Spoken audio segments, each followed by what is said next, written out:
కాకినాడ జిల్లా కేంద్రమైన కాకినాడలోని జిల్లా కాంగ్రెస్ పార్టీ కార్యాలయంలో 75వ గణతంత్ర దినోత్సవ వేడుకలు అత్యంత ఘనంగా జరిగాయి. పార్టీ నగర అధ్యక్షులు దాట్ల గాంధీరాజు అధ్యక్షతన జరిగిన కార్యక్రమంలో పీసీసీ ప్రధాన కార్యదర్శి ఆకుల వెంకటరమణ పాల్గొని జాతిపిత మహాత్మా గాంధీ, రాజ్యాంగ నిర్మాత డాక్టర్ బిఆర్ అంబేద్కర్ చిత్రపటాలకు పూలమాలలు వేసి ఘన నివాళులర్పించారు. అనంతరం జాతీయ జెండాను పార్టీ నగర అధ్యక్షులు దాట్ల గాంధీరాజు ఎగురవేశారు.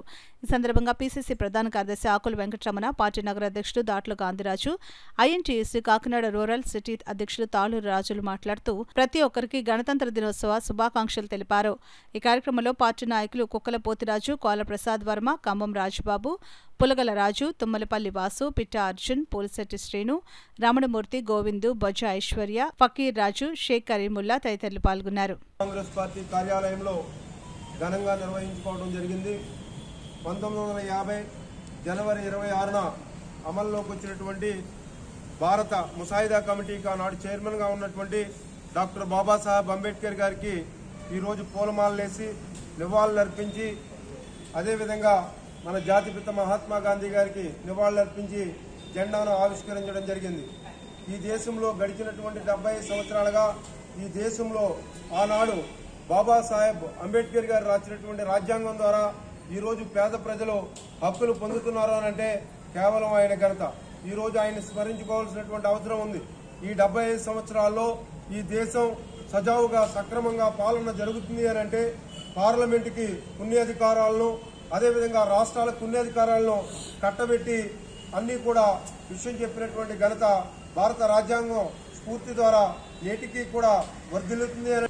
మరి ఆర్బీఐ స్టార్టింగ్ లో ఏ రోజైతే మరి పునరుద్ధరించారో ఆ రోజున మరి కార్మికులకి అది ఏవైతే ఇవ్వాలి, కార్మిక శాఖలో ఏవైతే పొందుపరచాలని చెప్పేసి ఆయన 8 గంటల పని దినాలు, అలాగే కార్మికులు ఏవైతే ఈఎస్ఐ పిఎఫ్ ఉన్నాయో అవన్నీ కూడా వర్తించేలాగా ఆ రోజే కార్మికులకి చట్టంలో ఆయన పొందుపరిచారు.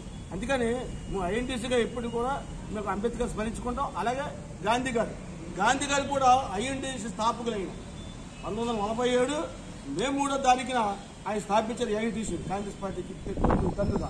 అందుకు ఆ రోజే ఆ గ్లోబో ఆ చక్రం కూడా ఆ వేళ మరి కార్మికులకు కావాలని చెప్పి ఆ రోజు పొందకిచ్చారు. అందుకని ఈ సందర్భంగా తెలియపరుచుకున్న రిపబ్లిక్ డే రోజున మనం ఈ యొక్క విషయాన్ని అంత అనుగుణంగా తీసుకుని మనం ఈరోజు నడుచుకోవాలని చెప్పేసి.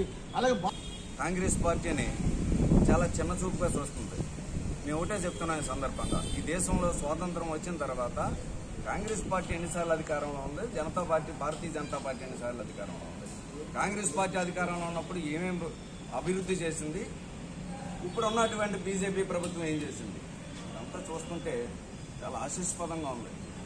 దేశం కోసం పుట్టింది కాంగ్రెస్ పార్టీ, దేశ ప్రజల శ్రేయస్సు కోసం పుట్టింది కాంగ్రెస్ పార్టీ. మరి ఈరోజు ప్రియాంక గాంధీ గారైతే, రాహుల్ గాంధీ గారైతే, సోనియా గాంధీ గారైతే వీరు ముగ్గురు కూడా ఆ రోజు మరి ఈ దేశానికి ప్రాణత్యాగం చేసిన వాళ్ళ కుటుంబం, ఆ కుటుంబంలోంచి ఎక్కడా కూడా వారు ఈ దేశం ప్రజల కోసమే పోరాడుతున్నారు.